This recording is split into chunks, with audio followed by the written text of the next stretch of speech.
Hi everyone! Today I'm going to present you about international law from what I've learned on this second semester.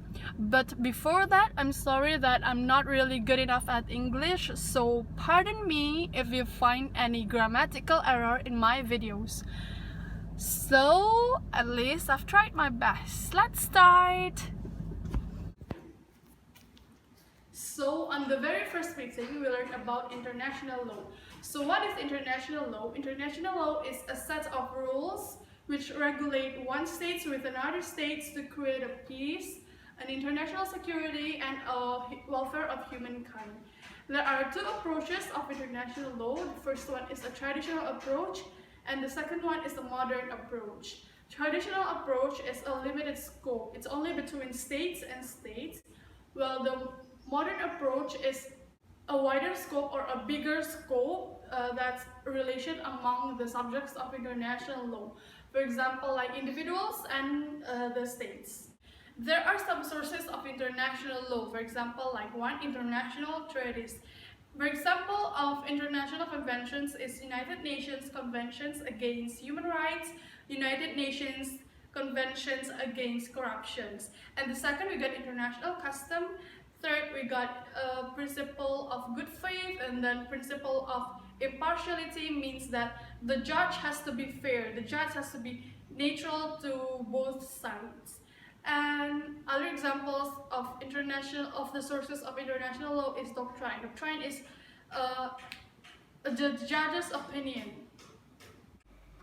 So from the next one, we discuss about municipal law, or as we called national law. We got two approaches on national law. The first one is monoism approach, and the second one is dualism. Monoism approach is international law and the national law join together automatically, they become one.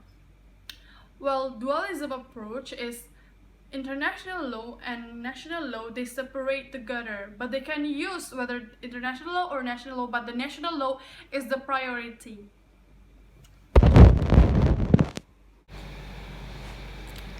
So on the third meeting, we learned about subjects of international law. What is subjects of international law? Is a content of what's inside the international law. So who is the subjects of international law? First is the states. Of course, the states. A state is like China, Republic of China, India, Indonesia, or any other states. And the second, we got belligerency.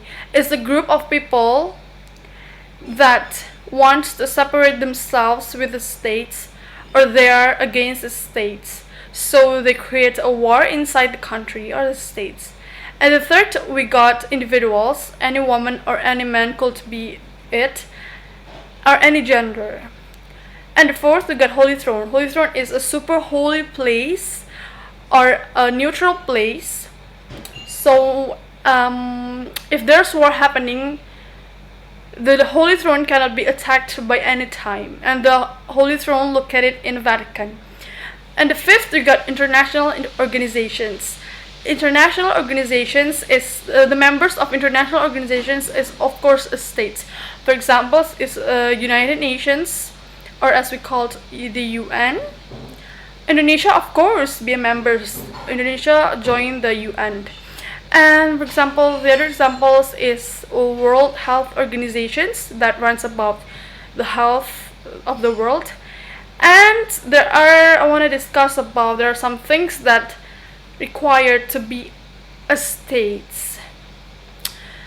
For example, like sovereignty, government is to run the country or a state, and territory, of course, and recognitions of other states. It's a must, because by that our states will be recognized by other states all in the world. Yeah.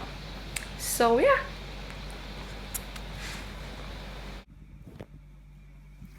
So at this time, we're going to discuss about state responsibilities. First, we should know what is responsibilities. Responsibilities is an obligation to do our thing, our job, and our part. So state responsibilities is an obligation or a liability to do or to resolve or to responsible of breaking the international law. For example, State A should know and consider if there's a mines in their territorial sea, but they didn't warn any country or any states that pass through their territorial sea. So that means State A has failed to keep the international security.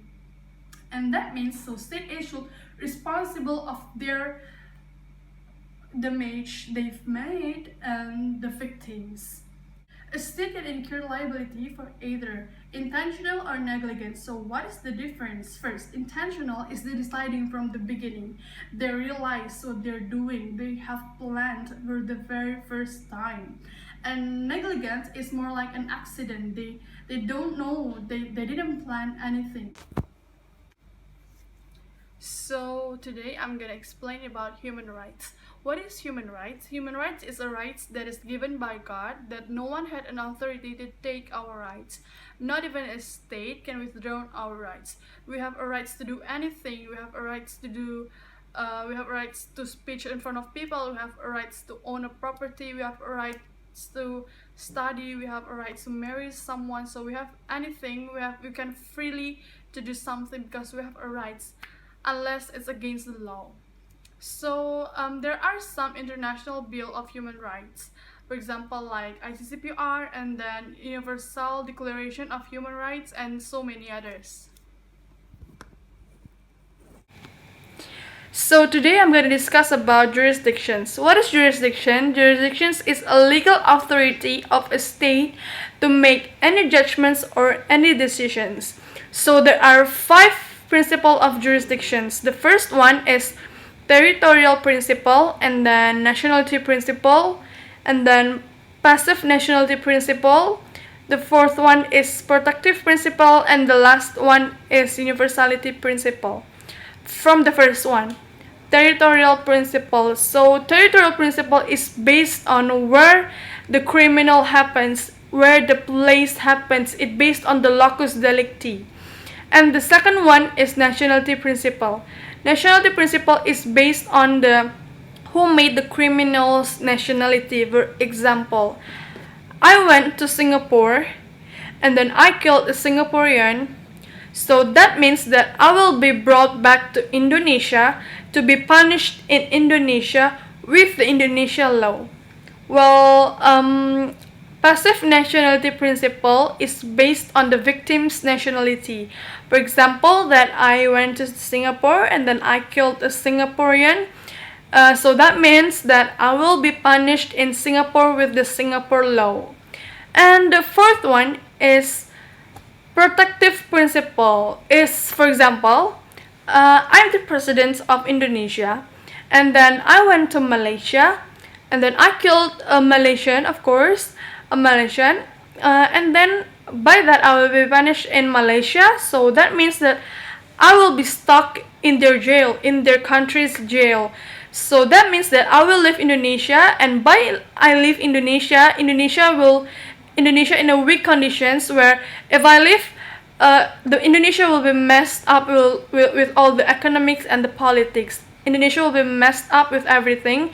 So that means that I will be extradition back to the Indonesia with the agreement between Indonesia and Malaysia, of course, with agreement of both states. And the last one is universality principle. It based on wherever the states, wherever the country you may take. For example, I'm the Indonesian and then I did the human trafficking. I take some people from Indonesia and then I ask them to follow me to Malaysia, and then in Malaysia I sell them, I sell them, and then by that the rest one, and then I go again to Malaysia, I go again to Singapore, and then I sold the woman or man that I brought from Indonesia. So that means the human trafficking. So the Indonesia, Malaysia, and Singapore, the 3 of them can punish me because it's against the human rights. Thank you. So the last time we discussed about the territory, why is territory so important for a state? Because without a territory, a state will not be recognized by any other state. So there is 4 categories of territory. The first one is sovereign territory. What is sovereign territory? Sovereign territory is a territory that is belong to a state, a sovereign state. And the second one is trust territory. The third is terra nullius. What is terra nullius? Terra nullius is a territory that is not belong to anyone. And the last one is terra communis. Terra communis also not belong to anyone. It is belong to the whole world because it must be used for the benefit for everyone. For example, is the high seas. So anyone could use the terra communis.